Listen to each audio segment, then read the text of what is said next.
Oi pessoal, tudo bem? Eu sou o Gustavo, esse é o canal Redes e Poder no Sistema Internacional e hoje, no 150º vídeo do nosso canal, espero que eu tenha acertado esse numeral, a gente vai falar a respeito do Karl Haushofer, um geopolítico que provavelmente você não deve ter ouvido falar a respeito, porque as obras dele estão majoritariamente em alemão, em francês, enfim, mas que tem ideias que circulam no senso comum de forma muito importante até hoje, principalmente pelo caráter totalitário das obras dele, e que está em voga principalmente aqui no Brasil nos tempos recentes. Então vem com a gente para a gente debater a importância desse tipo de pensamento do Haushofer para entender a geopolítica hoje. Bom pessoal, no vídeo 100 aqui do canal, a gente analisou com uma certa profundidade a obra do Halford Mackinder, né? E depois, produzindo, pensando e conversando com vocês também pelas redes sociais, a gente decidiu que a cada 50 vídeos do canal a gente trabalharia, faria um vídeo um pouco mais longo, um pouco mais denso, enfim, para trabalhar as ideias de grandes teóricos da geopolítica, porque geralmente esse tipo de pensamento, ou ele é debatido de forma muito rápida, ou nas ementas dos cursos, enfim, ou ele surge aqui e ali em debates que acabam sendo, de uma forma ou de outra, desviados para outros temas, para outros assuntos de forma bem importante. E no caso do Haushofer, em específico, a ideia veio em razão de um comentário que a gente recebeu aqui no canal, de uma forma bem interessante, bem importante, enfim, a respeito da teoria dele, da forma como ele foi construindo a sua teoria, e por que ele aparece hoje de uma forma relevante em vários movimentos autoritários e totalitários ao redor do mundo como uma fonte teórica bem importante, bem relevante para esses grupos, para esses movimentos. Então, por isso que a gente resolveu trazer também a discussão do Haushofer, porque ele é um autor um pouco desconhecido, ainda que, e acho que é aí que é a coisa interessante, não é que ele é desconhecido porque o nome dele aparece nas ementas, nos livros e tudo mais, mas a teoria que ele produziu, ela é pouco explicada, ainda que diversos conceitos que ele utilizou sejam instrumentalizados hoje de forma higienizada. E acho que até essa coisa de a gente usar conceitos do Haushofer sem fazer a referência para ele é uma tentativa de higienizar esses conceitos, que são conceitos que, com apoio direto do Haushofer e da Escola de Munique que ele construiu, deram sustentação teórica e científica para o expansionismo nazista e todos os crimes de guerra que foram realizados por esse regime na Europa, na África, e também pelo Império Japonês na Ásia. Então acho que é importante a gente discutir isso, porque a gente também tem que refletir sobre os conceitos que a gente mesmo usa e instrumentaliza. Outro motivo pelo desconhecimento com relação à obra do Haushofer é um motivo também com relação ao desconhecimento de outros autores da geopolítica, que envolvem aí o fato de que a gente não tem traduções para português de obras de grandes autores que influenciaram, eu diria, não apenas no sentido de terem gestado ideias, teorias, enfim, específicas, mas a nossa própria concepção sobre geopolítica. O Haushofer, ele se reúne, nesse caso, junto com o Rudolf Kjellin, por exemplo, um sueco que cunhou o termo geopolítica. Eu já falei aqui em outros momentos aqui no canal que eu acho que o Kjellin ele tem uma referência maior, mais importante do que apenas ter criado o termo geopolítica como normalmente aparece por aí. Porque ele traz a concepção de geopolítica que a gente tem hoje, e que é criticada, inclusive, por vários autores, mas que é uma crítica feita sem que a gente vá na obra original. E isso é algo que para mim parece ser muito importante. No caso do Kjellin é pior ainda, porque no caso do Haushofer a gente tem algumas traduções para o francês, ainda que a maioria esteja no original em alemão. Mas do Kjellin é só em sueco, então é pior ainda para a gente que tenta analisar e aprofundar esse tipo de leitura. Por isso que a gente escolheu um texto chamado Os Fundamentos Geográficos da Política Exterior, que foi traduzido pela Mariana Dias, uma pesquisadora, para o espanhol. Então, a gente vai usar aqui a tradução que ela fez para o espanhol, utilizando não só o original em alemão, mas também uma tradução revista pelo próprio Haushofer para o francês. Então, a gente vai utilizar esse texto em específico para fazer a análise aqui. A gente vai colocar todas as referências aqui na descrição desse vídeo. Como a gente fez lá no vídeo do Mackinder, a nossa ideia de fazer o debate é trazer, né, a discussão não apenas a respeito da teoria em específico, né, dos detalhes abstratos trazidos ali pelos autores, mas que a gente compreenda, né, aspectos que algumas vezes inclusive escapam da própria intencionalidade desses autores, mas que estão circulando nas sociedades, né, e que produzem esses discursos, né. O método que a gente está usando aqui, desde o vídeo lá do Mackinder, que acho que deu muito certo, é um método de uma certa forma escalar, baseado na lógica do Neil Smith e do David Livingstone. O David Livingstone tem um livro bem legal, tá aqui perdido no meio desses meus xerox, eu peço desculpas, tenho que arrumar esse cenário aqui, principalmente na parte, não olhem para baixo, agora todo mundo vai olhar, né, mas enfim, em que o livro chama-se, né, Colocando a Ciência no Seu Lugar, em que ele vai fazer uma análise da formação da ciência ao redor do mundo, focado justamente em aspectos geográficos, né? E aí que as escalas aparecem de uma maneira interessante para a gente analisar. E a gente fez lá na nossa última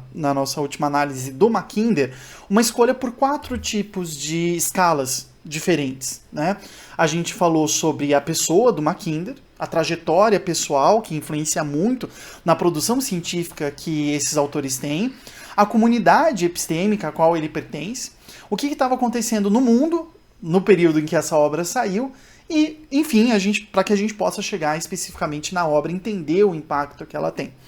Essa sequência não responde muito a uma lógica clássica de análise escalar, do maior para o menor, ou do menor para o maior, mas a gente sente que ela tem traduzido bem as proposições e sugestões que a gente tem feito para analisar esses autores da geopolítica clássica. Então vamos lá, vamos começar pela trajetória pessoal. Quem foi o Karl Haushofer? Né? O Karl Haushofer, ele é conhecido publicamente, a gente pode dizer, por ter sido professor de um dos principais asseclas do Adolf Hitler, que foi o Rudolf Hess. O Hess, ele foi o vice do Führer até 1941, já, né, num segundo período da guerra, depois da expansão, né, nazista, quando ele foge da Alemanha para a Escócia, em meio aos conflitos ainda da Segunda Guerra Mundial, para negociar a paz com o Reino Unido, sendo que ele foi preso lá no Reino Unido e cumpriu pena de prisão perpétua até a morte dele em 1987. Então morreu de forma super recente, né? Por meio dessa posição política que o Rudolf Hess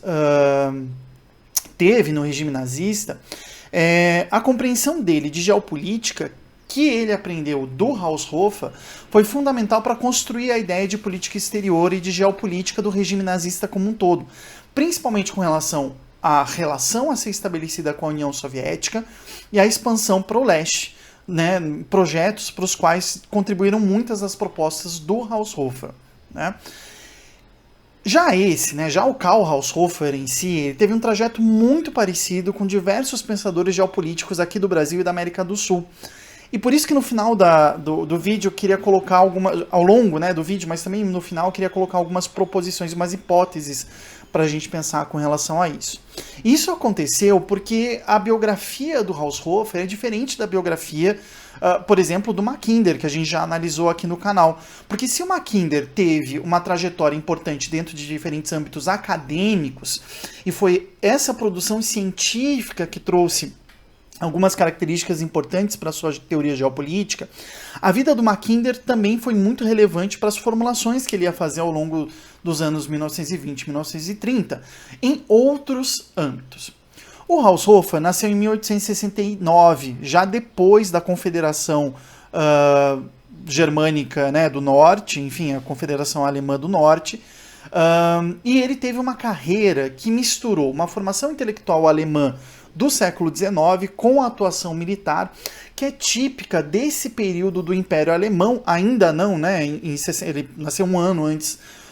da unificação alemã, mas a formação que ele teve foi típica desse período do Império Alemão, da segunda metade do século XIX, e a formação daquela baixa nobreza com posses rurais que morava na cidade e que formou a principal base de apoio do projeto de unificação do Bismarck e do Guilherme II, de formar uma elite que unisse a atuação em atividades urbanas com a manutenção da produção agrária de grandes latifúndios. O Haushofer, ele fez o ensino médio no ginásio de Munique. A vida dele praticamente foi toda desenvolvida na Baviera. Nesse ginásio em que ele cumpriu com uma formação de alto nível para sua época, na época o ginásio formava professores para as escolas, né? Só que em 1987 ele entrou para o exército da Bavária, que era um reino que compunha então o Império Alemão. Tendo essa formação e vindo de uma família abastada, o pai do Haushofer era professor de economia, algo que a gente vai retomar depois, ele teve uma formação nas academias militares da Bavária e em 1908 ele foi enviado para o Japão como adido militar para estudar o Império Japonês, que tinha acabado de ganhar a Guerra Russo-Japonesa. A derrota, né, da Rússia em 1905 foi um fator muito importante, né, pela primeira vez a introdução de uma potência não europeia no jogo político internacional causou um impacto muito importante na compreensão do mundo, e estando lá entre 1908 e 1911, o Haushofer acompanhou a expansão japonesa pela Ásia Oriental, visitando a Manchúria e a Coreia, que eram protetorados, mas na prática eram colônias do Japão, né, onde o uso da guerra, a realização de crimes de guerra, a colonização, o racismo cumpriram aspectos muito importantes na organização da prosperidade econômica japonesa. Como ele teve problemas de pulmão a partir de 1911, ele voltou para a Alemanha e entre 1911 e 1913 o Haushofer trabalhou numa tese de doutorado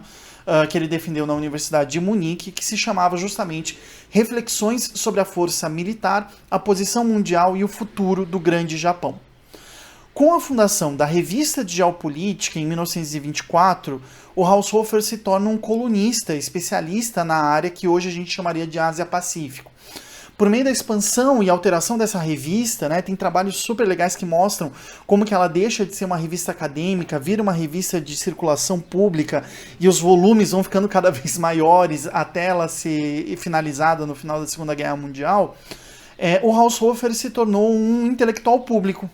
né, chegando nas escolas, chegando no debate público como um todo, tendo inclusive uma coluna no rádio alemão entre 1925 e 1931, e depois, novamente, entre 33 e 39. Sendo que o Haushofer ajuda a fundar a Academia Alemã em 1934, que era um projeto nazista de cooptação da ciência técnica, principalmente, para o funcionamento do regime totalitário. O filho do Haushofer, o Albrecht, teve envolvido na tentativa de assassinato do Hitler por parte de oficiais nazistas em 1944, o que deu um início a uma derrocada do prestígio do Haushofer dentro do regime político alemão, já em meio à queda, né, enfim, ao fim da Segunda Guerra Mundial, que se daria em 45 na Europa, e depois, né, no mesmo ano, na Ásia, sendo que o Haushofer se suicidou em 1946 junto com a sua esposa, na sua propriedade lá na Bavária, logo antes de ser levado a julgamento pela sua participação no regime nazista. Eu não queria fazer aqui uma discussão que geralmente acontece com relação ao Haushofer e que tenta de uma forma ou de outra salvar as ideias dele, que é aquela relativa a se ele participou ou não do regime nazista. Essa para mim é uma não discussão, e eu acho que isso é bem importante para a gente apontar, pois ainda que ele não tenha tirado a carteirinha de membro do partido nazista, já desde depois da Primeira Guerra Mundial, o Haushofer conscientemente promoveu algumas ideias que permitiriam a ascensão do nazismo e se beneficiou tanto política como profissionalmente do regime instituído, inclusive utilizando a sua posição de intelectual público para fraudar a realidade da sua própria esposa, que era filha de um judeu e uma alemã, e que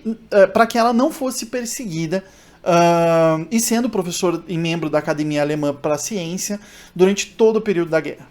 Para mim, portanto, não existe uma discussão. O Haushofer foi sim nazista e deu sim seu apoio intelectual e a sua posição social como professor universitário para a promoção do nazismo. Isso é muito importante para a gente ver não só como a sua teoria ressurge hoje e traz diferentes consequências, mas para a gente compreender a necessidade de posicionamento direto dos cientistas e dos intelectuais públicos hoje contra tentativas totalitárias, tentativas autoritárias, crimes de guerra, crimes de terror de Estado realizados em tempos de paz, como a gente está observando hoje. Bom, feita essa nota bibliográfica breve, parece ser importante a gente compreender qual que é a comunidade epistêmica, então, na qual o Haushofer se insere. Como eu disse anteriormente, a formação dele é bem específica e ela deve ser compreendida para que a teoria dele faça sentido hoje em dia, né? A primeira coisa é compreender que, como a gente já falou várias vezes, a guerra tinha um papel diferente na época do entreguerras do que hoje em dia. Ao contrário de hoje, a guerra naquela época era vista como uma via legal e justa de executar a política externa, sendo que a proibição da via bélica para a política exterior foi algo que se estabeleceu apenas após a institucionalização da ONU em 1948, como a gente sempre fala por aqui. Nesse sentido, a formação do Haushofer, tanto no ginásio de Munique quanto nas academias de guerra da Bavária, trouxeram uma inspiração importante para a leitura que ele faz do mundo. Isso porque tanto a sua formação científica, entre aspas, quanto a sua formação militar tiveram uma inspiração muito forte no espírito do positivismo, que estava muito fortalecido naquela época, a ideia da ciência aplicada, a ideia da ciência como técnica, como tecnologia. É importante a gente lembrar que muito da formação das Forças Armadas sul-americanas foi dada com inspiração nas Forças Armadas alemãs, como a gente já falou aqui no vídeo sobre teorias geopolíticas sul-americanas. Um elemento que a gente tem que sempre levantar para entender também os impactos não declarados, né? As inspirações não diretamente declaradas da teoria da nossa região, das teorias geopolíticas da nossa região, com o pensamento do Haushofer, com o pensamento do Kielin também, e sua natureza um pouco autoritária, muito autoritária, para resolver os problemas. O que eu quero dizer com isso? Quero afirmar aqui que a noção de ciência é muito pautada pela ideia de exatidão, imparcialidade, aplicabilidade métrica devida, um elemento que foi aplicado pelo Haushofer na teoria que ele desenvolveu. Também é importante a gente salientar que o pai do Haushofer, como eu já disse, era professor universitário de economia, que é um elemento muito importante para a Alemanha do século XIX, que tinha muito de ordenamento territorial, que seria uma das questões principais lidadas pelo Haushofer. Assim, a gente pode dizer que a comunidade nativa do Haushofer, para a gente usar aqui o termo dos antropólogos, era esse interstício entre as forças armadas e a ciência universitária alemã, marcada pelo positivismo. Esse ponto é muito importante para a gente verificar, inclusive, as demandas do Haushofer com relação às vantagens que a geografia teria para pensar a posição da Alemanha no mundo.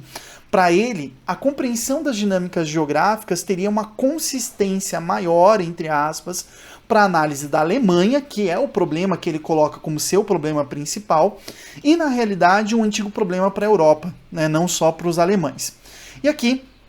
parece que a gente já começa a engatar nas discussões sobre o que estava acontecendo no mundo nesse período, para entender as propostas colocadas pela teoria do Haushofer. Né? Então, para que a gente possa compreender essa teoria geopolítica desenvolvida pelo Haushofer e pela Escola de Munique, é importante a gente compreender o problema geopolítico que a Alemanha representou durante séculos e em diferentes escalas. Aqui eu vou pegar uma inspiração, na verdade citar diretamente, né, um livro que infelizmente eu não tenho a versão original, eu tenho só um xerox dele, né, como vocês podem enxergar aqui os vários xeroxes, né? Porque acho que esgotou essa edição aqui no Brasil, a gente não tem mais acesso, que é o livro do Michel Foucault, chamado Segurança, Território e População. Um curso que ele deu no Collège de France entre 1977 e 1978, que foi, né, transcrito pelo Michel Senelar, enfim. enfim, né, que trouxe as aulas que ele deu entre esses anos, né, que acho que é o livro mais político, digamos assim, o curso mais político que o Foucault deu, e nesse sentido acho que cabe aqui a gente fazer uma diferença, né, muitas das obras do Foucault foram cursos que ele deu, então a gente tem que ler como se fossem aulas e não como se fossem livros, porque não vai ter aquele rigor, né, aquela consistência ou a sequência mesmo, né, de pensamento que um livro traria. Ele não apresenta conceitos, por exemplo, né, ele vai construindo um tipo de reflexão. E ao abordar a formação da ideia de razão de Estado na Europa dos séculos XVI, XVII, XVIII, ele vai trazer a questão do equilíbrio, da medida devida, como eu disse, um elemento importante para o Haushofer, para a organização do sistema internacional. Trata-se aquilo que nesse livro o Foucault vai chamar de balança europeia. Aqui eu trago uma citação que é um pouco longa, mas só para a gente entender por que a Alemanha é um problema. Ele vai falar o seguinte: em outras palavras, diz o Foucault, manter-se-á a balança da Europa se houver um arranjo para que a diferença entre o Estado mais forte e os que o seguem não seja tal que o mais forte dos Estados possa impor sua lei a todos os outros. Por conseguinte, a limitação do descompasso entre o mais forte e o outro. Esse é o primeiro ponto para o Foucault. Ou seja, a existência de uma Europa que possa colonizar outras regiões do mundo, mas que mantenha a sua ideia de uma república cristã, que vai ser muito forte no século XVI, XVII e XVIII, inclusive na Paz de Westfália, só pode acontecer se um Estado não for mais forte que o outro. É isso que o Foucault apresenta. E nisso, as guerras realizadas entre essas potências vão ser muito importantes por cumprirem esse papel, né, para evitar. Então a gente tem uma série de guerras entre essas potências que vão visar limitar aí uma série de alianças temporárias que vão sendo, né, arregimentadas para evitar que um país se torne mais forte que o outro. É isso que ele vai falar, é isso que ele vai chamar de balança europeia. Né, diz lá o Foucault, em segundo lugar, a balança europeia, o equilíbrio europeu, foi concebido como uma constituição de um número limitado de estados mais fortes, entre os quais a igualdade será mantida de tal modo que cada um desses estados mais fortes poderá impedir qualquer outro de tomar a frente e prevalecer. Em outras palavras, diz o Foucault, constituição de uma aristocracia de estados e de uma aristocracia igualitária que adquirirá a forma, por exemplo, de uma igualdade de forças entre a Inglaterra, a Áustria, a França e a Espanha. A Espanha que posteriormente vai ser substituída pela Suécia, depois da Paz de Westfália, já no século XVII, e no século XVIII a Suécia que vai ser substituída depois da Guerra no Norte pela Rússia, né? Diz o Foucault ali, com uma quadriga como essa, está claro que nenhum dos quatro poderá tomar uma distância considerável em relação aos outros, tendo os três outros, evidentemente, como primeira reação, se esse fenômeno começasse a se produzir, impedi-lo de uma maneira ou outra. Para o Foucault, o objeto direto desse equilíbrio, ou seja, a medida, a métrica, para constatar se uma potência estava se tornando maior que a outra, que foi na verdade a origem da Guerra dos 30 Anos e essa lógica do balanço europeu que vai permanecer até o século XVIII, seria justamente o equilíbrio, né? Seria justamente a unificação da Alemanha sob o comando de uma dessas três potências, né? O Napoleão vai ser a última manifestação dessa tentativa de quebra do equilíbrio europeu, e como afirma o Foucault, aqui eu estou tirando um outro trecho dele, né, nunca se deve esquecer o seguinte, que a Europa, como entidade jurídico-política, um conjunto, né, ou seja, vou traduzir aqui, né, como um conjunto de estados independentes que fazem parte de uma mesma região e controlam a política internacional de forma a poder se expandir, né, sem se preocupar com a busca, né, o seu conflito em outras regiões do mundo, diz o Foucault, a Europa como sistema, portanto, de segurança diplomático-política é o jugo que os países mais poderosos dessa Europa impuseram à Alemanha cada vez que tentaram lhe fazer esquecer o sonho do imperador adormecido, seja ele Carlos Magno, Barbarroxa ou Hitler. A Europa é a maneira de fazer a Alemanha esquecer o império. Então, na realidade, a influência das relações de força no continente europeu e no mundo sobre a forma de organização política interna da Alemanha é uma questão muito importante para a gente compreender a teoria política que no século XX seria desenvolvida pelo Haushofer e pela Escola de Munique. Isso porque o Tratado de Versalhes pareceu para esses autores uma versão renovada daquilo que já tinha acontecido na época da divisão do Império Carolíngio, lá na Idade Média, na Paz de Westfália, que eliminou o sonho Habsburgo de unificação imperial europeia, e na Conferência de Viena, depois da expansão napoleônica. O papel que as potências vizinhas ou distantes da Alemanha tinham na definição não apenas da sua própria existência, mas da sua organização política. Não à toa, em diferentes instâncias, aparecem as ideias do retalhamento da Alemanha, da imposição unilateral, da divisão não natural, da impossibilidade de união dos alemães por vontades mesquinhas da sua elite nobiliárquica que estaria em conluio com interesses estrangeiros. Nesse sentido, a escala global das relações de poder que se une aos processos internos que levaram às levas de unificação e desunificação da Alemanha enquanto Estado único, um Estado que reunisse as populações germânicas para além dos Alpes e em direção ao Mar do Norte e ao Mar Báltico, né, são um elemento importante para a gente compreender por que o Haushofer propõe as teorias que ele propõe. E quem demonstra, isso está totalmente relacionado com a ideia de formação territorial da Alemanha, né, também da França, da Inglaterra, da Áustria, da Suécia e da Rússia. Quem faz muito bem essa análise é o Perry Anderson, né, nesse livro clássico já dele, muito importante aqui nessa edição da Unesp, né, chamado Linhagens do Estado Absolutista. É um clássico, né, essa é uma reedição feito pela Unesp, né, com capa dura, enfim, Linhagens do Estado Absolutista. Essa edição é de 2016, né, da editora Unesp, enfim, um livro fundamental para quem quer entender a formação territorial do Estado moderno, a necessidade da guerra, mas também da negociação para a formação dos Estados absolutistas, né. E o Perry Anderson, ele analisa, ele divide o Estado absolutista europeu em duas linhagens de uma forma bem geográfica. Ele faz uma diferenciação entre Europa Ocidental e Europa Oriental, né? E ele vai incluir a Prússia não dentro da lógica da Europa Ocidental, mas sim dentro da lógica oriental. Diferente, aqui ele também vai colocar a Áustria, né? Diferentemente da Espanha, da França, da Inglaterra, da Itália e da Suécia, o Estado absolutista no leste vai ser estudado pelo Perry Anderson com os casos da Prússia, da Polônia, da Áustria, da Rússia e da Casa do Islã. Né? Eu acho que é uma boa obra de referência para a gente entender esses processos, né? Ele não esgota, claro, essas discussões, ele inclui, por exemplo, Portugal no processo de formação da Espanha, enfim, tem várias questões importantes, mas a leitura que ele faz para nós, né, que não somos historiadores, ela me parece ser suficiente para a gente ter uma primeira aproximação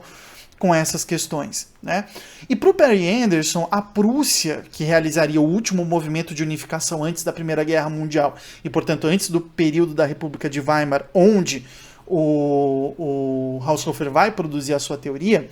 aqui é uma citação do Perry Anderson, né, representa na Europa um caso clássico de desenvolvimento desigual e combinado, que é aquela teoria marxista, né, de divisão do trabalho, né, divisão territorial do trabalho,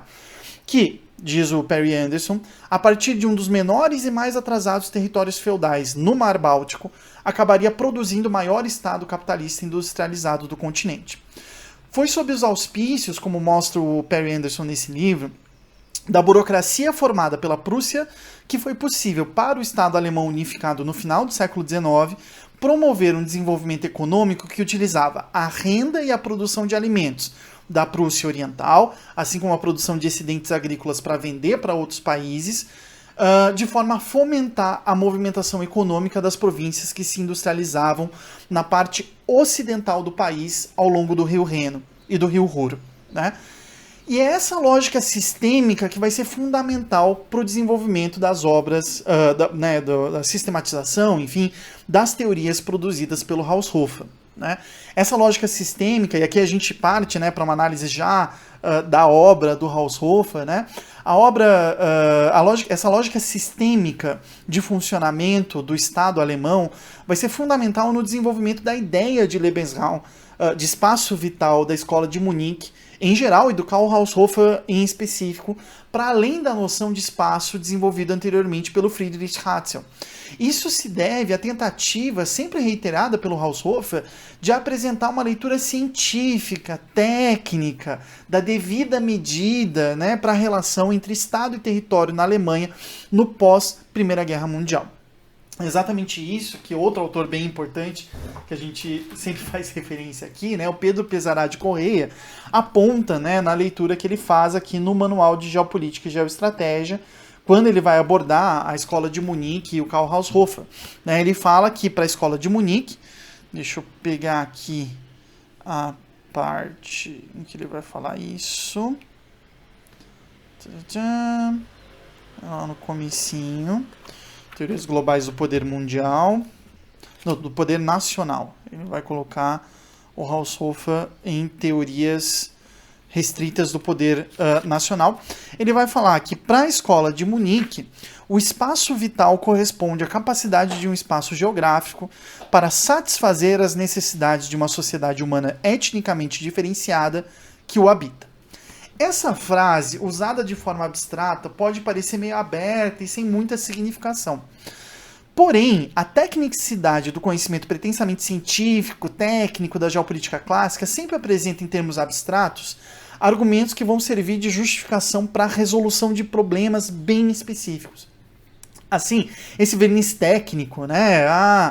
O espaço vital corresponde à capacidade de um espaço geográfico de satisfazer as necessidades de uma sociedade. Na verdade, diz respeito a questões bem específicas pro Haushofer, ainda que ele fale em termos abstratos, principalmente relacionadas às perdas da Alemanha em razão da Paz de Versalhes, assinada no final da Primeira Guerra Mundial.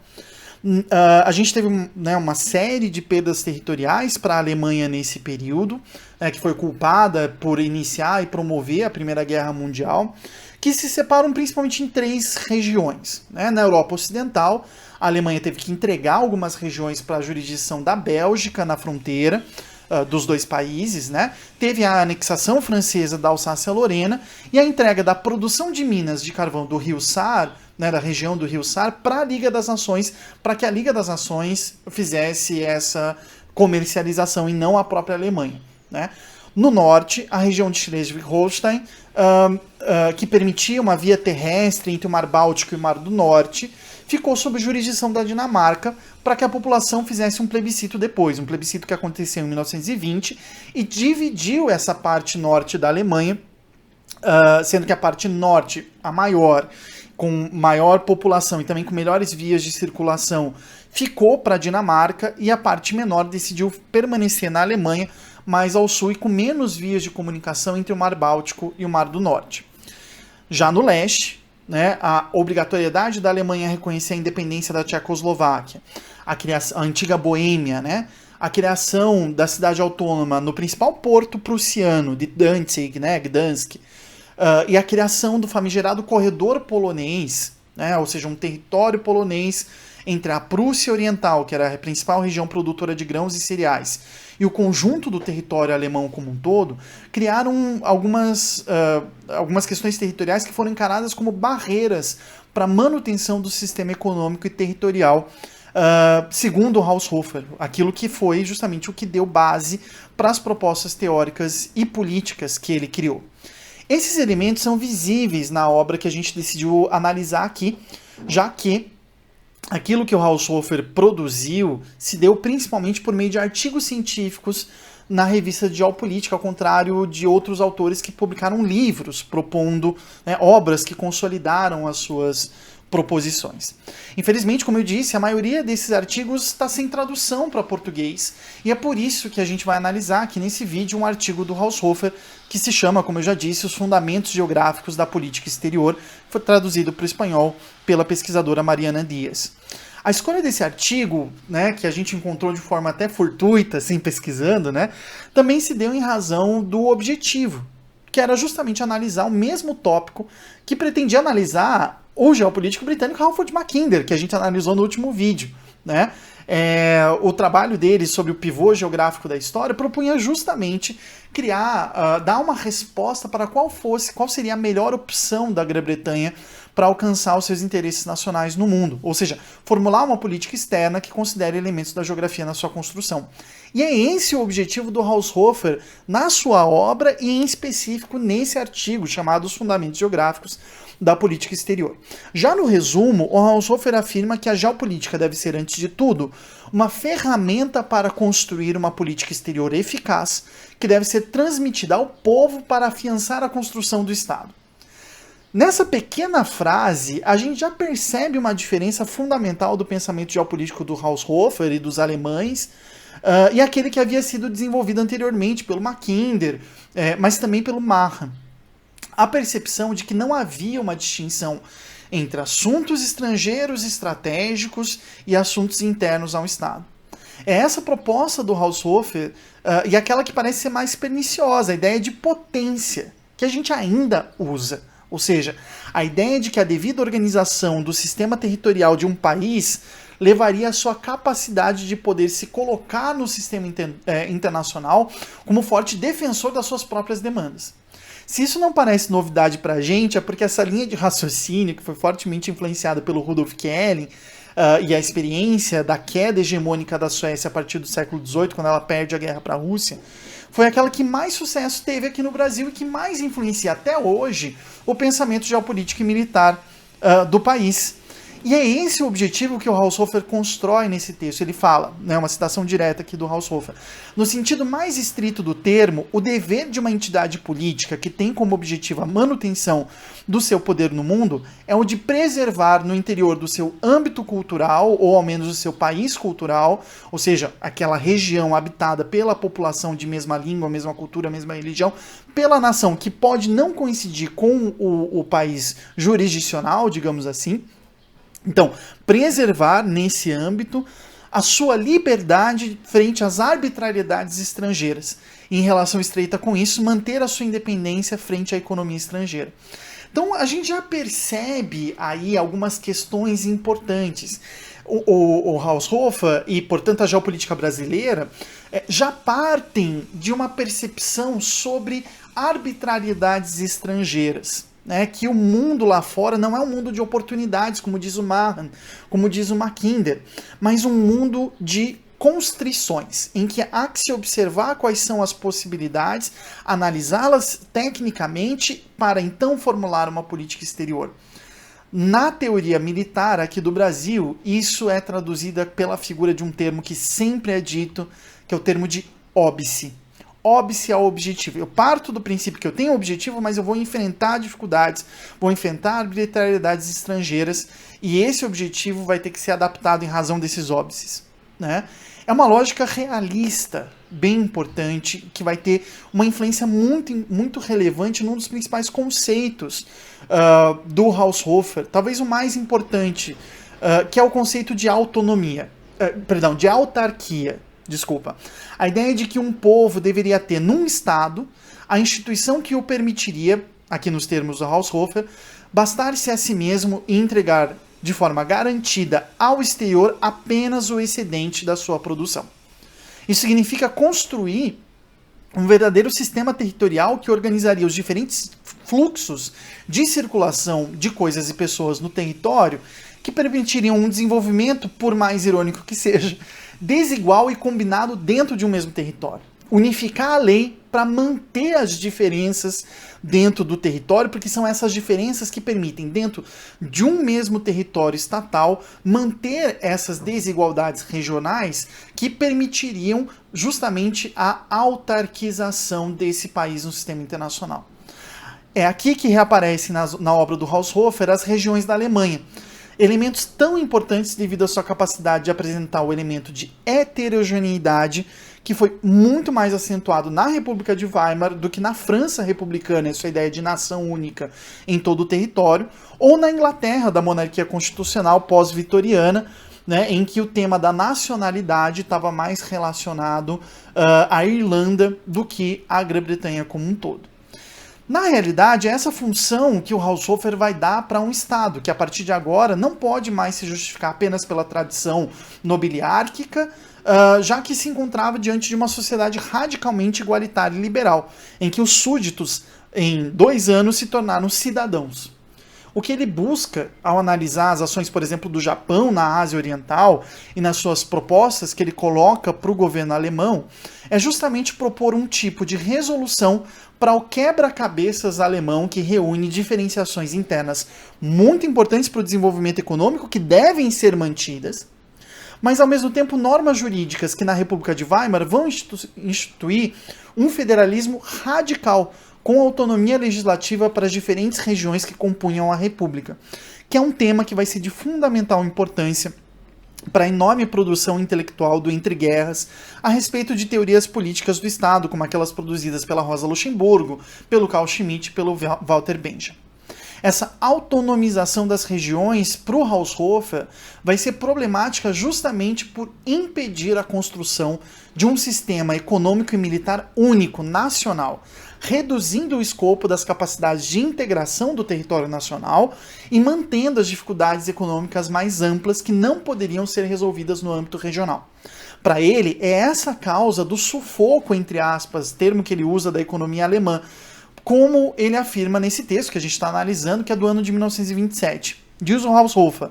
a falta de espaço se converte em algo, todavia, ainda mais sufocante quando comparamos os países prósperos com os países pobres. E quando a comparação das riquezas do subsolo, da climatologia,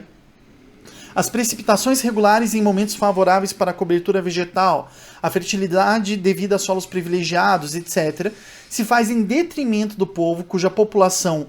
se amontoa em um espaço estreito, do povo sem espaço, ao que se roubou a possibilidade de respirar. É interessante que essa ideia de um espaço sufocante vai ser uma das ideias que posteriormente vai ser utilizada pelos nazistas para justificar sua política de leste, ou seja, a conquista, dominação, colonização e substituição demográfica por extermínio das populações locais por colonos alemães. Nesse sentido, é importante a gente perceber que a ideia de uma falta de espaço, de uma desordem normativa no território, faz com que o Haushofer propusesse e que os nazistas acatassem a ideia de que a colonização a ser empreendida pela Alemanha deveria ser em direção às regiões que permitiriam a produção de alimentos como forma de baixar a inflação na economia alemã. E por esse motivo, a teoria do Haushofer não pretende opor a Alemanha à União Soviética, como ele deixa bem claro nesse texto, mas criar um equilíbrio, de forma que a Alemanha tivesse acesso às regiões produtoras de grãos na estepe eurasiana, que vão até o rio Volga, ou seja, pegando toda a parte da Ucrânia Ocidental, e o povo russo, diz o Haushofer, seja regime soviético ou não, se concentrasse na Ásia Central e a busca por atingir os portos de águas quentes na Índia Britânica. O perigo, justamente, é apontado pelo Mackinder para a posição do Reino Unido no mundo. Em razão disso, a ênfase do Haushofer será, na realidade, na percepção a respeito das forças centrífugas que impedem a unificação alemã por dentro e as necessidades de pensar o país como um todo, para além dos arranjos jurídicos que constituíam a República de Weimar. É assim que, para ele, não devem ser os juristas, mas sim os geógrafos e os militares, que devem apontar os melhores caminhos para a política exterior de uma Alemanha unificada sob a liderança de apenas um homem, e não de um conjunto de jurisconsultos em diferentes instâncias institucionais. Assim como diz o próprio Haushofer, do mesmo modo para a formação do povo e a formação dos estados, a situação, o espaço e as fronteiras se convertem em pontos de partida essenciais na política exterior. Para o Haushofer, a potência total da Alemanha como um país que possa definir os seus próprios rumos no cenário internacional se daria em razão da conjugação de 3 sistemas espaciais que para ele serviriam como forças centrífugas durante a história da Alemanha. Esses 3 seriam, por um lado não, né? Porque é um lado e outro. Mas, em primeiro lugar, a vasta planície no norte da Alemanha, a continuidade da estepe eurasiana que vai até a Holanda, as entidades políticas que ele chama de países renanos no entorno do rio Reno, voltados para o contato com o exterior a partir do Atlântico e dependentes das saídas do mar a partir da Bélgica, da Holanda e da França, e os países danúbios, que ele chama, cuja lógica territorial se daria no entorno do rio Danúbio e seu direcionamento em direção a leste para o Mar Negro e o Mar Mediterrâneo a partir dos estreitos de Bósforo e Dardanelos, na Turquia. Para o Haushofer, essas 3 regiões estabeleciam entre si lógicas centrífugas com relação à execução da política externa. Um fato que ficou claro com a exclusão da Áustria no Império Alemão, unificado pelo Bismarck, e pela ocupação francesa da Alsácia-Lorena, um país renano, para o Haushofer, após a Primeira Guerra Mundial. Para ele, a complementariedade que esses sistemas territoriais apresentavam entre si era prejudicada pela distinção de capacidades políticas de atuação e as disputas entre a Prússia, a Áustria e os principados alemães ocidentais, que mantinham sua independência regional em razão da sua capacidade de industrialização, além do acesso do carvão e ao petróleo da região alpina ao sul do país, ou em apoio por apoio do Império Otomano. É isso que o Haushofer está apresentando quando ele afirma no texto que os alemães, apesar de terem um Estado aparentemente centralista, não se uniram mais, senão ao contrário, o distanciamento entre uns e outros aumentou ainda mais, principalmente em relação da independência da Holanda, da Bélgica, da Suíça, da Áustria e da Tchecoslováquia. Para o Haushofer, isso constituía, aqui nos termos dele, uma das provas tangíveis da importância de uma situação exata dos valores fundados sobre o espaço e a situação para associar um povo à sua política exterior e ao apoio que recebe quem é responsável por essa política. Sendo que, ainda nas palavras dele, ao nosso povo lhe faltou uma preparação geopolítica necessária para reconhecer nossa situação de debilidade em política exterior. Esse reconhecimento da situação, que chegamos a alcançar em alguns ambientes apenas durante a guerra e que desapareceu totalmente, há de ser elaborado novamente sobre novos fundamentos. Por isso que para o Haushofer um papel fundamental da promoção de uma identidade nacional em contraste com as identidades e as legislações regionais seria de responsabilidade do Estado ao criar uma nação para apenas então desenvolver sua potência no sistema internacional. É por isso que nesse texto sobre os fundamentos geográficos da política exterior, o Haushofer coloca como a maior de todas as ideias, nas palavras dele, fazer compreender que a necessidade de proteger, expandir um espaço vital que não permite ao homem, inclusive aos mais ativos, trabalhar suficientemente, e cuja exiguidade, ou seja, tamanho pequeno, obriga 2 de cada 3 alemães a estarem desempregados.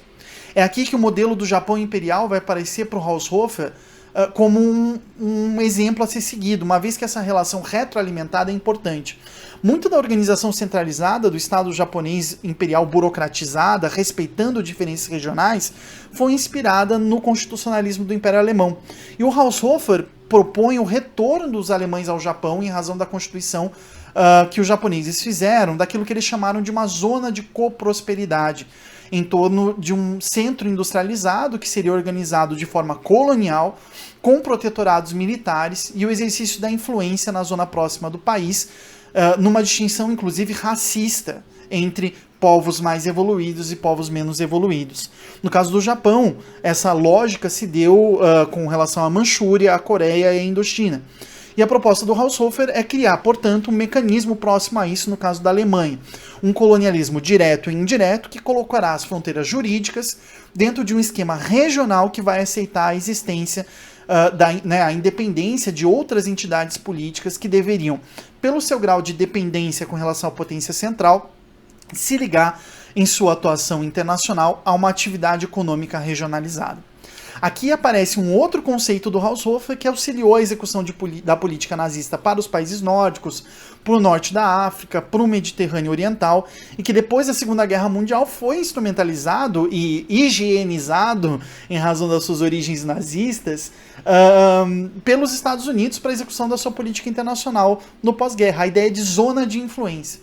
Percebam que a zona de influência é essencialmente justificada de forma geográfica, ainda que a partir de uma ideia um pouco mais abstrata, né? Trata-se dos níveis e graus de dependência de uma entidade política que concentra menos capacidades econômicas e militares para ter autonomia no sistema internacional. E é aí que a geopolítica aparece para o Haushofer como uma solução em ambas as escalas, a escala nacional e a escala internacional. Na escala nacional deveria haver uma propedêutica da geopolítica, na qual as autoridades deveriam ensinar à população que os problemas enfrentados pelos alemães não estariam na economia, na luta de classes ou na disfuncionalidade das instituições, mas sim a falta de espaço, que era o que estava por trás da maioria dos males que sofriam os trabalhadores alemães. Assim, nacionalmente, a construção da identidade alemã nacional, em contraste às identidades regionais, junto à expansão territorial em direção à unificação dos 3 sistemas territoriais alemães num processo de colonialismo interno, são o que darão poder ao Estado alemão no sistema internacional para o Haushofer. Avançar, diz o Haushofer, até que o saber se converta em poder e o poder se converta em querer, criando uma vontade unânime de equilíbrio entre as formas de vida no interior e de potência como base de todo o direito em direção ao exterior. Isso significa que na escala internacional, a posição da Alemanha deveria se dar em razão da adoção de uma teoria justnaturalista do direito, ou seja, da existência de direitos naturais da Alemanha que teriam sido vilipendiados pela retaliação territorial e que deveria ser alcançada por um Estado total. É por isso que para o Haushofer, a teoria geopolítica daria a base ideal para o alcance desse processo, já que, segundo ele, no espaço vital do povo alemão, sob o cenário que devemos interpretar, que devemos conhecer em todas as suas tramas e perfídias, mas também com as suas possibilidades de saída, suas perspectivas e efeitos distantes, para que ali se edifique com a ajuda de Deus, diz o Haushofer, pela terceira e definitiva vez, a nova construção do Estado alemão, para que nasça sob o território étnico e a área cultural o Terceiro Reich. Né? E aí a gente vê, né, eu gostaria de terminar com uma nota, mas eu deixo para nossa reflexão, que esse vídeo já está com 49 minutos, mais de 49 minutos, uma nota para que a gente veja ecos dessa teoria, né, do Haushofer e por que ela corresponde tanto a essa vontade de cientificidade, de tecnicidade, de desvelamento da realidade, das tramas e perfídias que impedem um país de completar a sua total potência por trás desses discursos neoconservadores, paleoconservadores, autoritários, totalitários que a gente está vendo no Brasil hoje e também ao redor do mundo. Então deixo aí para nossa reflexão e acho muito importante a gente denunciar o caráter totalitário, autoritário, racista, misógino, da teoria do Haushofer, que deu origem, né, e deu fundamento teórico para várias execuções do regime nazista, que geralmente a gente trata como doidos. Né? Eu acho que é perigoso isso, a Hannah Arendt falava já isso. Né? Tem uma lógica por trás. Essa lógica é racista. Só que se a gente tratar o nazismo, né, os movimentos totalitários, como pessoas doidas, a gente não vai ver as consequências reais e a violência justificada por isso de uma forma clara. Né? Porque se a gente for ver, a expansão nazista não foi só porque eles queriam dominar todo o território, mas eles seguem muito essa lógica de colonialismo interno, de renovação demográfica, de extermínio das populações que ocupam espaços que seriam de direito alemãs, espaços alemães, né? De unificação desse sistema, 3 sistemas territoriais em torno de 3 bacias hidrográficas importantes para a Alemanha. Então acho que cabe a gente refletir se isso não está sendo espalhado hoje em diferentes teorias, aqui no Brasil e ao redor do mundo. Tá bom, gente? Acho que é isso, né? Essa é a teoria do Haushofer. Então, acho que é importante a gente refletir e ter mais acessos, né?